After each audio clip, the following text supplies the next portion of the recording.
Okay, so yeah, I took the time to put in some smaller details such as the holes in the shoes, the texture, maybe some grunge, some stitches, a few things like that. So once you are satisfied with your model, you can go and you can export out the textures. So export textures. Choose where you want to do that. So I'm going to do that in the demo. I'm going to make me a new folder called textures. I'll just select that folder. Okay. So what you want to do next is you want to go and pick. For example, in this one, I'm going to actually render this out. I guess, but before I do that, I'm going to. So you pick how you want, which configuration you want. You can do Unreal. You can do Unity. I'm going to do a custom one that I have, which has my diffuse, my metal, my normals. But you could do really any of these. So Unreal, and I'll tell you right here what all it contains. And we'll just go with Unreal one right here. So one thing I like to know is where it says default material. That's because that's the name of your material here. So if you want to change that, you can change that as a shoe. So now it'll be, if I go back to my file, export textures, you'll see it says shoe, and then here's will be shoe base, shoe metallic, all those. In fact, we'll just leave it as this because it's really easy to do, or really easy to understand. So then I'll export this out and make sure you do have the right place selected. Okay. And so I'll just take a moment. I am exporting out some larger maps just for some higher detail, since this is not going to really be used in the game engine, but rather just as a piece to show show off some texturing. So while that's doing that, and you can show off just this one shoe, which is fine if that's what you choose, but I prefer to show off the pair of shoes in kind of more of in a different kind of way. So I'm going to close this out now that I have it saved. So I'm going to go back to my 3ds Max, and I'm going to create what's called a display mesh. So I'm going to select all my low poly stuff, right? And I want to duplicate that, so that shortcut again is Control V. I'm going to call this, I'll make sure it's a copy and not an instance. Call this shoe LP. So as a whole, this will be called shoe LP. Now I want to hide all the LP ones we had recently selected. So all that should be left are the ones we just copied. Okay, perfect. Now you can just select one of these and you want to hit attach, and just go ahead and we're going to attach everything you see here. So we want all that to be attached. You can click it, but you'll know that everything's attached when you see over here. The only thing that's showing up is that shoe LP. Okay. So now I have a single model that's just my shoe low poly that has all the stuff attached together, and it still does have the UVs on there, so that's perfectly how it should be. What I want to do next, I want to duplicate this, but actually don't want to just duplicate, I want to mirror it. So and I do want to clone it. Okay. So now I have a pair of shoes, and as you see, they are kind of twisted towards the inside. And it's kind of I could present it like this, but I'm going to present it in a way that's a little more typical of the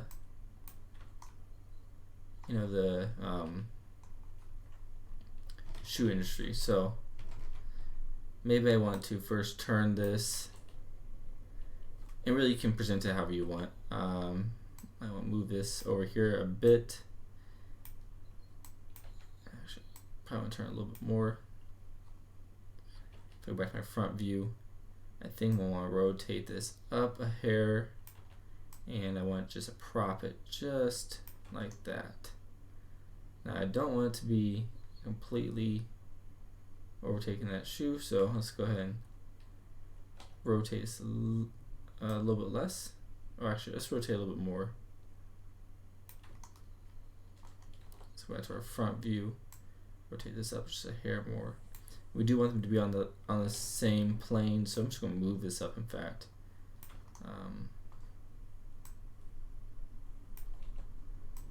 so that might be more in line. Oh, so close.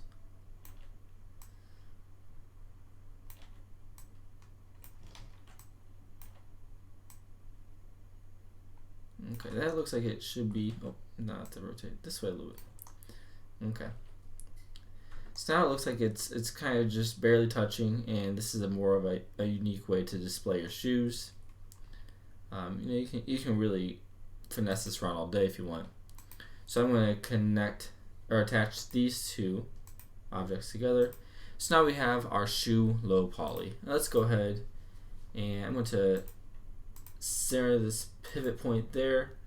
Now if I look straight ahead, I want to I'm gonna bring this pivot point down so it's like a floor level.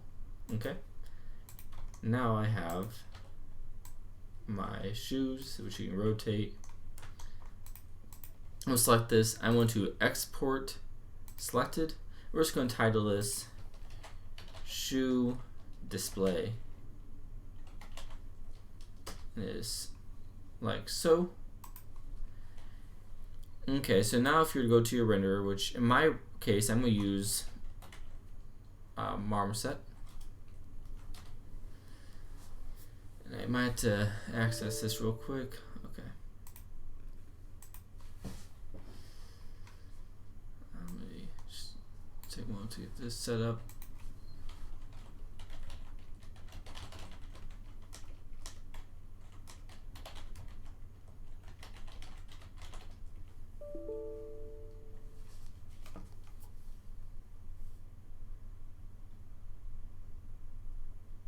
Okay.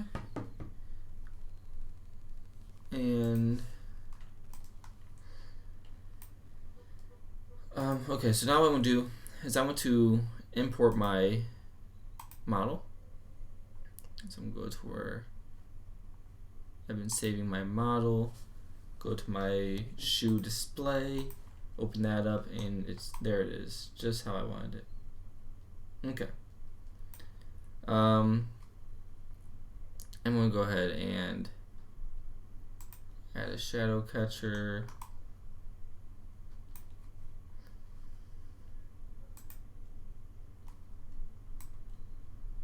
So as you see, I can show my wireframe if I choose.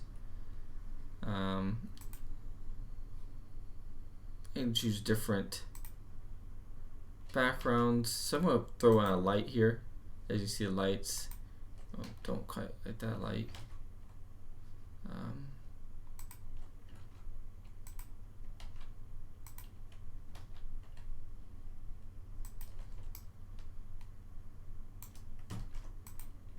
I really don't like this background too much. The background itself seems to be, doesn't really make sense considering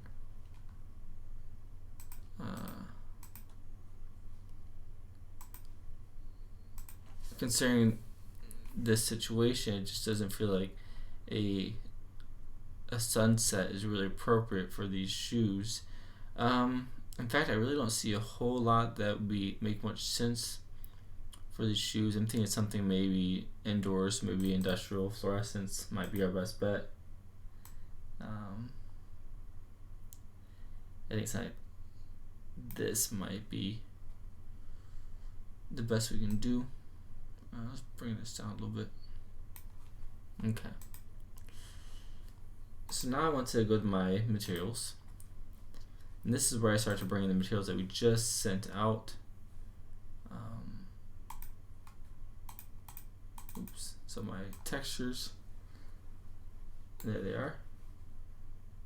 I'm gonna start off by putting my my base, my albedo.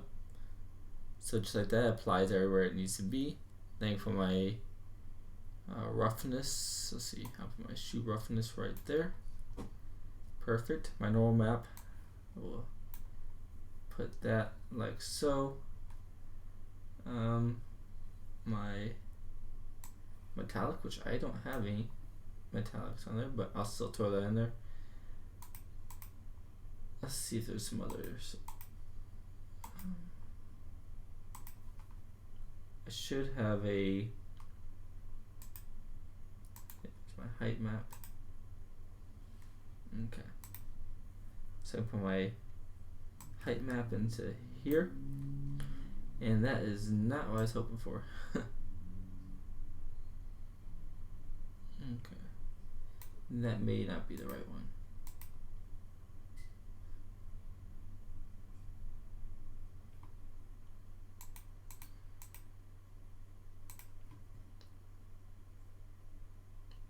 Let's see, my occlusion, I do want my ambient occlusion in there.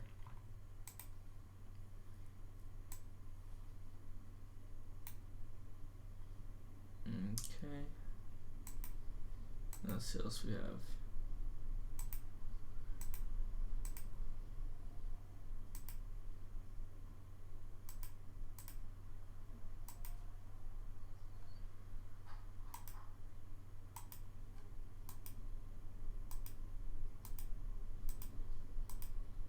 Okay. So, a few other things we could do is we could put this on a turntable if we choose. We can render this out real quick. I may just go ahead and let me see what the fog looks like. So it's just, this is a really good time to just kind of mess around and see what you like. Yeah, the fog's not doing it for me. The shadows. Okay, so no, really just kind of right now just I'm just messing around, seeing what I like here. So I can believe your main camera, so you can adjust your main camera if you do want to do something like that.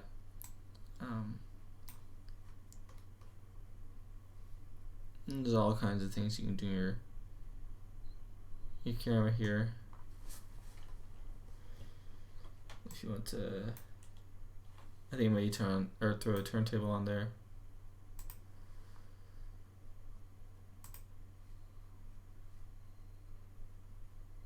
Okay, let's go ahead and see how this looks.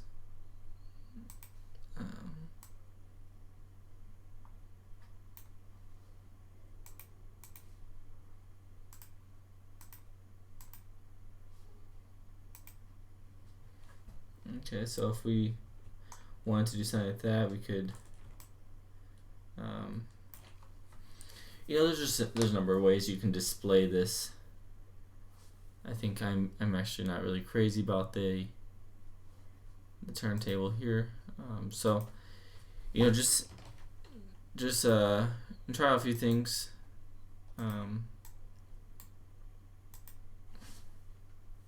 Yeah. So yeah, that's what I recommend, and I'm going to probably save out a couple renders, but I do hope you enjoyed following along. Hopefully you found it helpful moving forward and just kind of seeing complex shapes a little differently. If you have any questions, feel free to reach out to me. I believe that's it.